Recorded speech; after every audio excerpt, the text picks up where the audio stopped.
Hello everybody, and welcome to Theology 101. Today I'm going to talk about the Noahic Covenant. First, let's look at the context surrounding this covenant. God sent a worldwide flood because of mankind's corruption and sin. To preserve mankind, God saved Noah and his family from this flood by having him build an ark. After the flood, God promised that he would preserve both mankind and this earth with this covenant or promise. I establish my covenant with you that never again shall all flesh be cut off by the waters of the flood, and never again shall there be a flood to destroy the earth. And God said, "This is the sign of the covenant that I make between me and you and every living creature that is with you for all future generations. I have set my bow in the cloud, and it shall be a sign of the covenant between me and the earth. When I bring clouds over the earth and the bow is seen in the clouds, I will remember my covenant that is between me and you and every living creature of all flesh, and the water shall never again become a flood to destroy all flesh." Now we know that this covenant reveals God's mercy. Why?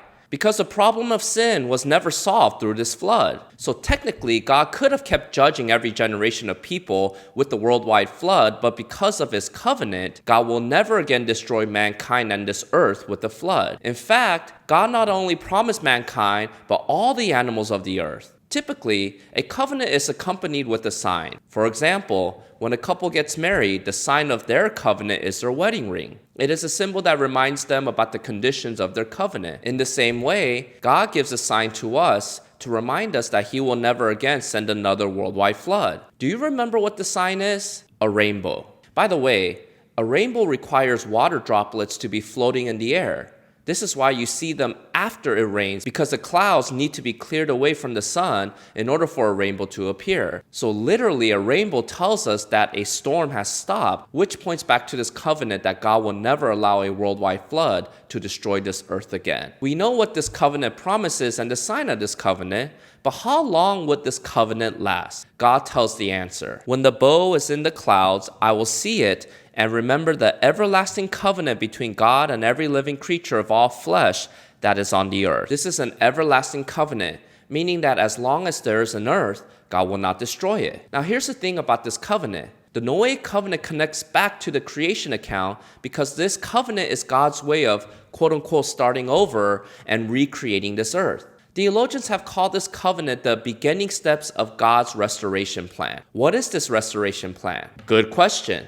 If you look back at Genesis 3, we see that this earth has been cursed by sin. Because of sin, this earth will not produce fruit despite our labors. So God promises that through a future seed of Eve, he will be the one to reverse the curse on this earth by restoring it back to God's original design. We see that Lamech, Noah's father, thought that Noah will be the one who will restore God's earth and fulfill God's prophecy from Genesis 3. When Lamech had lived 182 years, he fathered a son and called his name Noah, saying, "Out of the ground that the Lord has cursed, this one shall bring us relief from our work and from the painful toil of our hands." So the Noahic covenant recalls Genesis 3 by repeating certain elements from the creation account. It is God's way of saying that he is beginning to restore this earth through this covenant. For example, we see in Genesis chapter 7 verse 20 that the waters prevailed above mountains so that all you have left is sky and sea. This recalls Genesis chapter 1 verse 2 where the earth was without form and void with only water and sky. Later,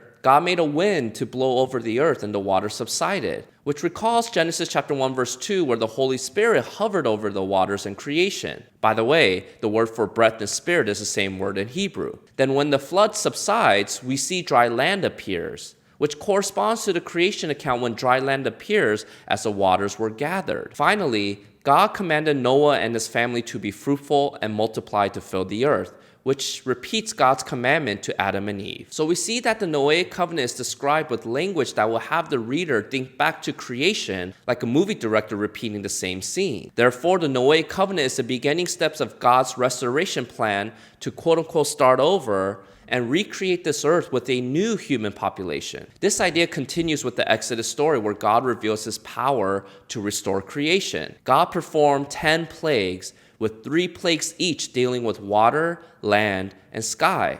The same 3 categories from the creation account. This was to show that Yahweh is creator God and not the different gods of Egypt. Later we see in Isaiah chapter 51 how God alludes to his power in creation, the flood, and Exodus as evidence of his power to restore Israel and bring them back to Jerusalem. Specifically in Isaiah chapter 51 verses 10 through 11, there are allusions to both the flood and Exodus accounts with certain phrases. Was it not you who dried up the sea, the waters of the great deep, who made the depths of the sea a way for the redeemed to pass over? And the ransom of the Lord shall return and come to Zion with singing. Everlasting joy shall be upon their heads. They shall obtain gladness and joy, and sorrow and sighing shall flee away. The phrase, the waters of the great deep, closely resembles the language of the flood, and the phrase Passover recalls the Exodus story. The Exodus story is the climax of Israel's history of redemption, and this is echoed with God predicting a new Exodus where he will bring his people back to their land again. So what does creation,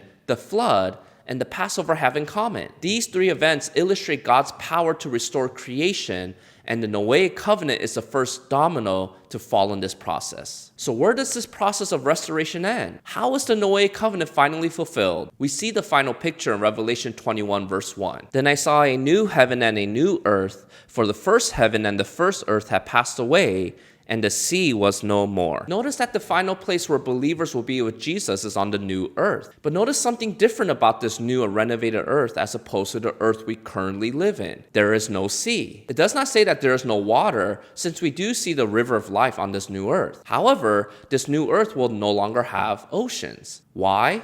Because the oceans were the result of the flood. Did you know that? So in the picture of the new earth, John describes all the negative effects of sin that will be reversed with the phrase no more. No more death, no more crying, no more pain, and no more seas, which was a reminder of the flood. In other words, God fulfills the Noahic covenant by not only preserving this earth, but restoring it back to its original design and reversing all the effects of sin forever, including the effects that came from the flood. Thank you to today's sponsor, Awe and Reverence. They offer a free digital worship music app called Maskill. If you want to find out more, I'll leave some links in the description box below. If you missed the last video that gave an overview of all 6 covenants from the Old Testament, I'll leave a link in the description box below. Until next time, see you.